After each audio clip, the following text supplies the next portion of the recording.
2 مئی 1481 کو جب سلطان محمد فاتح نے انتقال کیا تو اس وقت ان کے 2 بیٹے زندہ تھے۔ شہزادہ بایزید عماسیہ کے حاکم تھے، جبکہ چھوٹے صاحبزادے جمشید جو کہ جم کے نام سے مشہور تھے کرمانیہ کے حاکم تھے۔ کیونکہ محمد فاتح نے کسی کو جانشین نامزد نہیں کیا تھا، اس لیے محل کے مقتدر حلقوں میں اپنی مرضی کے شہنشاہ کی تقرری کی کھینچا تانی شروع ہو گئی۔ وزیر اعظم محمد پاشا جمشید کا حامی تھا، اس لیے سلطان محمد فاتح کی وفات کی خبر کو شہزادہ بایزید سے مخفی رکھا، لیکن اسی دوران شہر میں ہنگامہ آرائی ہو گئی اور ینیچری نے سازشی منصوبے کا علم ہوتے ہی محمد پاشا کو قتل کر دیا۔ شہزادہ بایزید اس دوران قسطنطنیہ پہنچ گئے اور تخت سنبھال لیا۔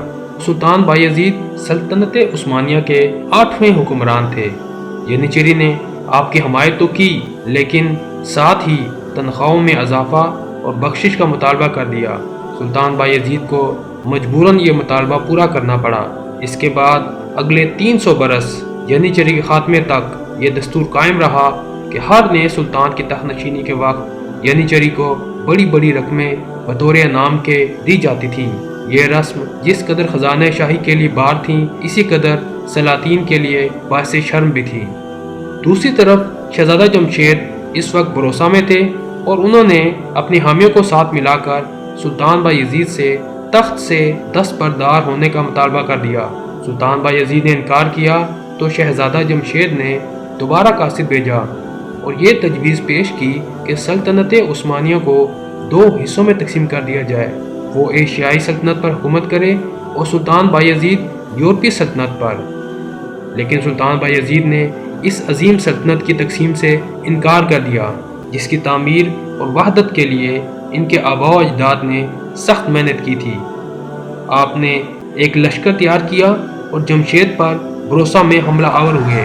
شہزادہ جمشید کو شکست ہوئی اور وہ مصر بھاگ گیا۔ اگلے سال شہزادہ جمشید نے ایشیا کوچک کے کچھ سرداروں کو ساتھ ملا کر پھر تخت پر قبضہ کرنے کی کوشش کی، لیکن اس بار پھر اس کو شکست ہوئی اور وہ بھاگ کر روڈوس چلا گیا۔ روڈوس کے فرمانروا ڈی ابوسن نہایت چالاک اور غدار شخص تھا۔ ایک طرف شہزادہ جمشید کی مدد کی حامی بھری اور دوسری طرف سلطان بایزید سے شہزادہ جمشید کو اپنے پاس روکے رکھنے کی اچھی خاصی رقم سالانہ وصول کرتا رہا۔ اس کے علاوہ وہ جمشید کے اہل خانہ سے بھی رقم بٹورتا رہا۔ یوں یہ بدنصیب شہزادہ ظاہری احترام کے باوجود در حقیقت قید کی زندگی بسر کرتا رہا۔ اس کے بعد شہزادہ جمشید کو پوپ انوسینٹ ہشتم کے ہاتھوں بیچ دیا گیا۔ پوپ انوسینٹ ہشتم اور اس کے بعد اس کا جانشین پوپ الیگزینڈر بورجیا بھی اچھی خاصی رقم سلطان بایزید سے وصول کرتا رہا۔ کچھ عرصہ بعد شہزادہ جمشید جو کہ 13 سال سے قید کی صعوبتیں برداشت کر رہا تھا کو قتل کروا دیا گیا۔ سلطان بایزید نے یورپ سے شہزادہ جمشید کی نعش منگوا کر شاہی شان و شوکت سے بروسہ میں سپرد خاک کیا۔ سلطان بایزید کا زیادہ تر دور حکومت شہزادہ جمشید کی بغاوت کو سر کرتے گزرا۔ اوٹرانٹو جو کہ اٹلی کا شہر تھا اور سلطان محمد فاتح کے دور میں فتح ہوا تھا، شہزادہ جمشید کی بغاوت کی وجہ سے سلطان یہاں اپنی توجہ نہ دے سکے اور فوج کی کمی کی وجہ سے یہ شہر عثمانیوں کے ہاتھوں سے جاتا رہا۔ پھر دوبارہ کبھی بھی عثمانیوں کا قدم اٹلی کے کسی بھی حصہ میں نہ جم سکا۔ ہرزوگوینہ اب تک ایک باج گزار حکومت تھی۔ سلطان بایزید نے اسے مستقل طور پر سلطنت عثمانیہ میں شامل کر لیا۔ ہنگری سے کئی سال تک چھوٹی چھوٹی لڑائیوں کا سلسلہ جاری رہا، لیکن اس سے کوئی خاص نتیجہ حاصل نہ ہوا اور آخر میں دونوں سلطنتوں میں صلح ہو گئی۔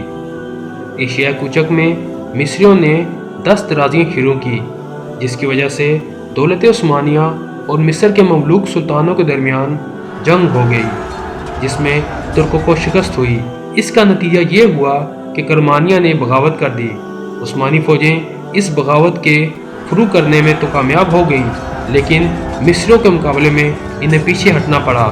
بالآخر 5 سال کے بعد اس جنگ کا سلسلہ ختم ہوا اور سلطان بایزید نے اپنے 3 قلعے سلطان مصر و شام کی نظر کر کے صلح کر لی۔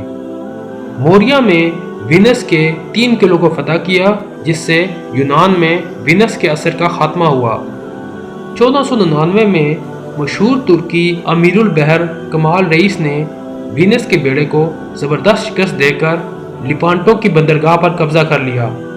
دوسرے سال وینس، آسٹریا، اسپین اور پاپ کے بیڑوں نے متحدہ طور پر ترکی بیڑے پر حملہ کیا۔ باوجود اس کے کہ عثمانی جہازوں کی مجموعی تعداد اتحادی بیڑوں سے بہت کم تھی، کمال رئیس نے کامیابی کے ساتھ ان کا مقابلہ کیا اور پھر آگے بڑھ کر مسلمانان غرناطہ کی درخواست پر، جو عیسائیوں کے ظلم و ستم سے عاجز آ چکے تھے، اسپین کے ساحلوں پر حملے کیے اور سقوط غرناطہ کے بعد وہاں سے نکالے گئے ہزاروں مسلمانوں اور یہودیوں کی جانیں بچائیں۔ سلطان بایزید کا عہد حکومت جس طرح خانہ جنگی سے شروع ہوا تھا، اسی طرح اس کا خاتمہ بھی خانہ جنگی پر ہی ہوا۔ سلطان بایزید کے 3 بیٹے تھے اور جانشینی کے لیے ان کی نظر انتخاب دوسرے بیٹے احمد پر تھی، لیکن چھوٹا بیٹا سلیم فوجی قابلیت کا حامل تھا اور فوج میں مقبولیت بھی رکھتا تھا۔ احمد کی طرف باپ کا رجحان دیکھ کر شہزادہ سلیم طرابزون سے قسطنطنیہ روانہ ہوئے اور ایک منتخب فوج کے ساتھ ادرنا پہنچ گئے۔ سلطان بایزید نے ان کو طرابزون واپس جانے کا حکم دیا، لیکن شہزادہ سلیم جنگ پر آمادہ ہو گئے اور سلطان بایزید کو مجبوراً اس سے مقابلہ کرنا پڑا۔ اس جنگ میں شہزادہ سلیم کو شکست ہوئی اور وہ بھاگ کر کریمیا پہنچے۔ کریمیا کا فرمانروا، جو شہزادہ سلیم کا سسر تھا، نے شہزادے کی مدد کی۔ کچھ دنوں کے بعد وہ پھر قسطنطنیہ لوٹے اور اب کی بار تمام فوج نے ان کا ساتھ دیا۔ یہ دیکھ کر سلطان بایزید 25 اپریل 1512 کو اپنے بیٹے سلیم کے حق میں دستبردار ہو گئے۔ زندگی کے بقیہ ایام آپ نے ایشیائی کوچک میں گزارنے کی خواہش لے کر سفر کا آغاز کیا، لیکن وہاں تک نہ پہنچ سکے اور رستے میں ہی 3 دن بعد 65 سال کی عمر میں انتقال کر گئے۔ آپ کو استنبول میں بایزید مسجد کے پہلو میں دفن کیا گیا۔